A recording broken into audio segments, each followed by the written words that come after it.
পিছন থেকে কেউ একজন আমাকে সম্বোধন করছিল, ওই যে জঙ্গি এমপি যাচ্ছে।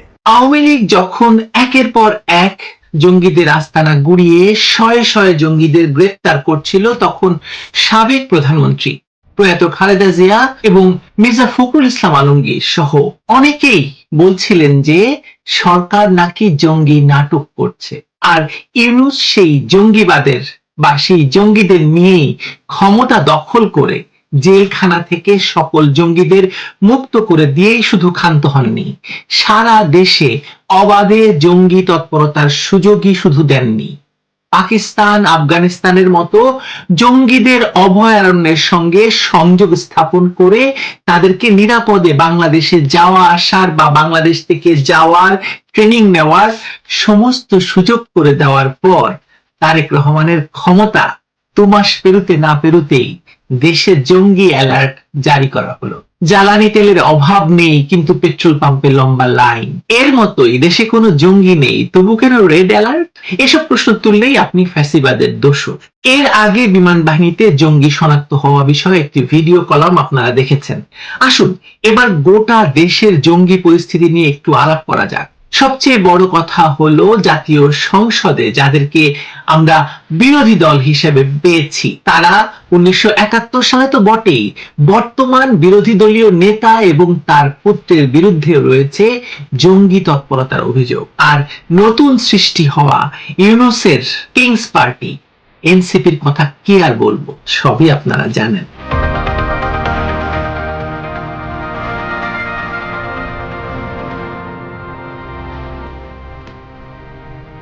বাংলাদেশের জঙ্গিবাদ নিয়ে সবচেয়ে বড় মিথ বা মিথ্যাটি হলো এটি নাকি হঠাৎ করে জন্ম নেয়, এটি নাকি নাটক। বাস্তবতা হলো জঙ্গিবাদ কখনো হঠাৎ জন্ম নেয় না, তাকে রাজনৈতিক আশ্রয়, প্রশাসনিক শিথিলতা, বিচারিক নমনীয়তা এবং সামাজিক বৈধতা দিয়ে দিয়ে বড় করা হয়। হোলি আর্টিজান হামলার পর বাংলাদেশ রাষ্ট্র যে কঠোর জঙ্গিবাদ বিরোধী বা জঙ্গি বিরোধী কাঠামো দাঁড় করিয়েছিল, সেটি শুধু পুলিশি অভিযান ছিল না, সেটি ছিল রাষ্ট্রের আত্মরক্ষা নীতি। জেএমবি, নব্য জেএমবি, আনসার আল ইসলাম, শাকিয়া, এইসব নেটওয়ার্কগুলোর বিরুদ্ধে অভিযান, গ্রেপ্তার, নজরদারি এবং বিচারিক প্রক্রিয়া দীর্ঘদিন দেশকে বড় ধরনের হামলা থেকে রক্ষা করেছিল। আর এই পুরো প্রক্রিয়ার পেছনে কাজ করছিলেন সেনাবাহিনী এবং পুলিশের কিছু চৌকস কর্মকর্তা। ভয়ঙ্কর কথা হলো ইউনূস সরকার ধরে ধরে তাদেরকেই জেলে ঢুকিয়েছিল, আর ইউনূসের বর্ধিত তারেক রহমানের সরকার তাদের শাস্তি নিশ্চিত করার কাজটি করছে।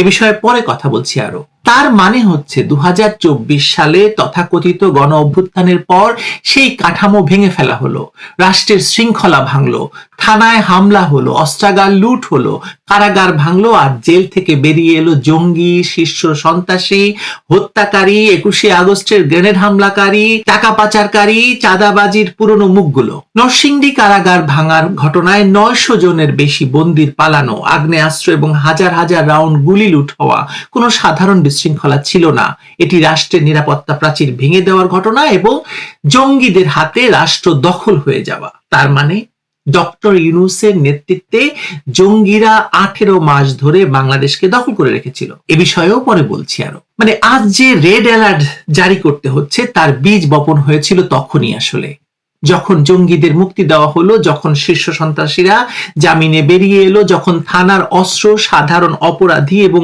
উগ্রবাদীদের হাতে চলে গেল, তখনই ভবিষ্যতের সংকট লেখা হয়ে গিয়েছিল। শেখ আসলাম, কিলার আব্বাস, পিচ্চি হেলাল, ইমন, ফ্রিডম রাসু, শিবির নাসির, টিটন, এরা শুধু ব্যক্তি নয়, এরা অপরাধী নেটওয়ার্কের এক একজন গডফাদার, প্রতীক। এদের মুক্তি মানে শুধু কয়েকজন বন্দির বেরিয়ে আসা নয়, বরং চাঁদাবাজি, দখল, কন্ট্রাক্ট কিলিং এবং রাজনৈতিক সন্ত্রাসের পুরনো বাজার আবার খুলে দেওয়া।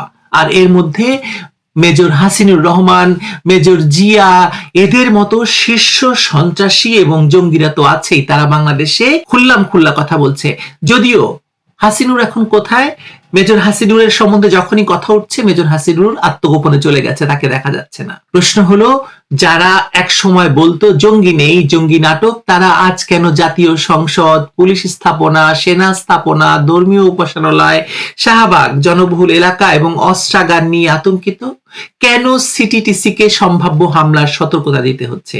কেন নিষিদ্ধ উগ্রবাদী সংগঠনের সদস্যদের সঙ্গে চাকুরিচ্যুত সেনা সদস্যদের যোগাযোগের কথা সামনে আসছে?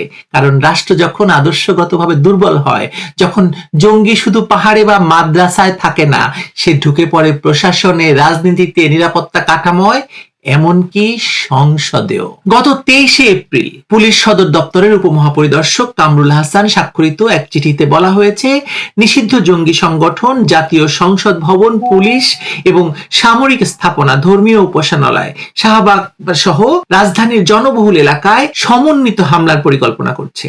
সিটিটিসি তথ্য অনুযায়ী গ্রেফতারকৃত উগ্রবাদী সদস্য ইশতিয়াক আহমেদ সামির সঙ্গে চাকুরিচ্যুত 2 সেনা সদস্যের নিয়মিত যোগাযোগ ছিল।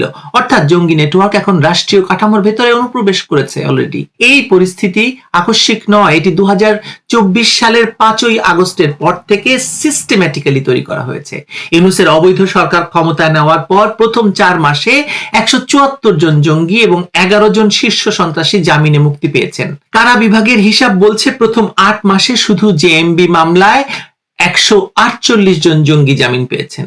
সুইডেন আসলাম, কিলার আব্বাস, পিচ্চি হেলাল, সানজিদুল ইসলাম ইমন, খোরশেদ আলম রাসু, খন্দকার নাইম টিটন, নাসির উদ্দিন শিবির নাসির, এরা প্রত্যেকেই সরকার ঘোষিত শীর্ষ সন্ত্রাসী এবং ইন্টারপোলের মোস্ট ওয়ান্টেড তালিকাভুক্ত অপরাধী।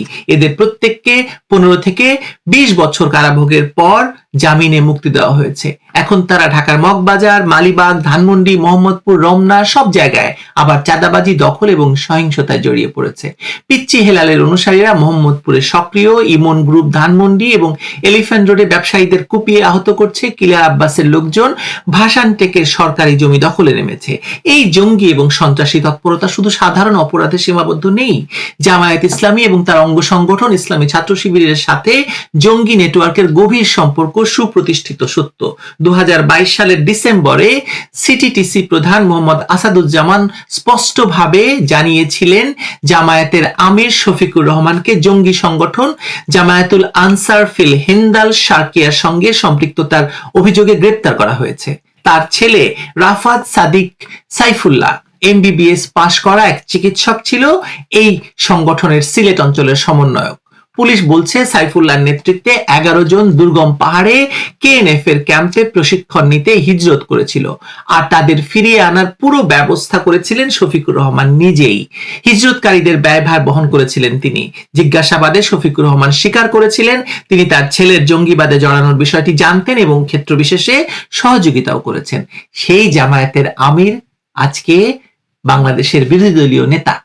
এই জামায়াতি আজ বলছে অতীতে জঙ্গিবাদের নাটক হয়েছে, যে জঙ্গিবাদের সঙ্গে নিজেদের আমিরের বা বর্তমান বিরোধী দলীয় নেতার ছেলে জড়িত ছিল, সেই জঙ্গিবাদকে তারা অস্বীকার করেছিল। বিবিসি বাংলার একটি রিপোর্টে আমরা দেখতে পেয়েছিলাম যে বাংলাদেশের ইসলামপন্থী দলগুলো এবং সরকারের নীতি নির্ধারকেরা মিলে জঙ্গিবাদ ইস্যুতে কোনো উদ্বেগ নেই বলে প্রচার করেছিল 2025 সালের সেপ্টেম্বর অক্টোবরের দিকে। স্বরাষ্ট্র উপদেষ্টা, তখনকার স্বরাষ্ট্র উপদেষ্টা নিজেই বলেছিলেন দেশে কোনো জঙ্গি নেই। পুলিশ বলেছিল যখন দেশে কোনো জঙ্গি নেই। অথচ মালয়েশিয়া সহ বিভিন্ন জায়গায় যখন জঙ্গিবাদের জন্য ধরা পড়ছিল তখন সরকার চুপ ছিল। আর এখন সরকার বা সরকারের পুলিশ রেড অ্যালার্ট জারি করছে। ওই বিবিসির রিপোর্টে নেত্র নিউজের প্রধান সম্পাদক বা নেত্র নিউজের প্রধান তাসনিম খলিল বলেছিলেন, বাংলাদেশে জিহাদি সন্ত্রাসবাদ ছিল, এটি অস্বীকার করার কোনো সুযোগ নেই। হোলি আর্টিজানের হামলার দায়িত্ব আইসিসের হেডকোয়ার্টার রাক্কা থেকে স্বীকার করা হয়েছিল। ব্লগার, প্রকাশক হত্যার দায়িত্ব আল কায়দা ভারতীয় উপমহাদেশ শাখা স্বীকার করেছে। এসবের প্রুফ অফ প্রেজেন্স আছে, অস্তিত্ব নেই বলা যায় না।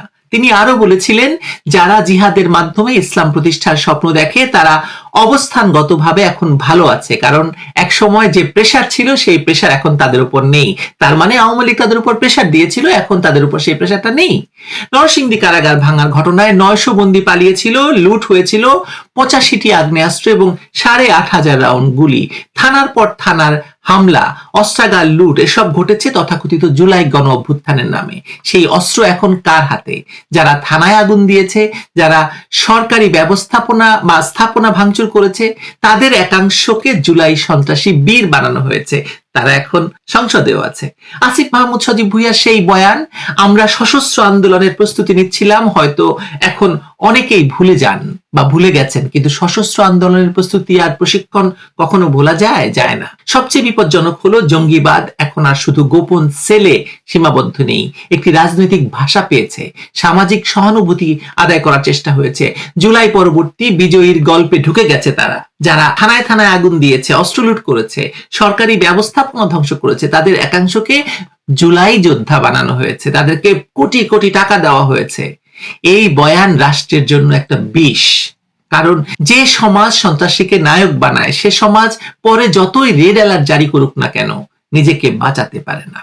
অর্থনীতি, সংখ্যালঘু নিরাপত্তা, সীমান্ত স্থিতিশীলতা সবই এই সংকটের সঙ্গে যুক্ত।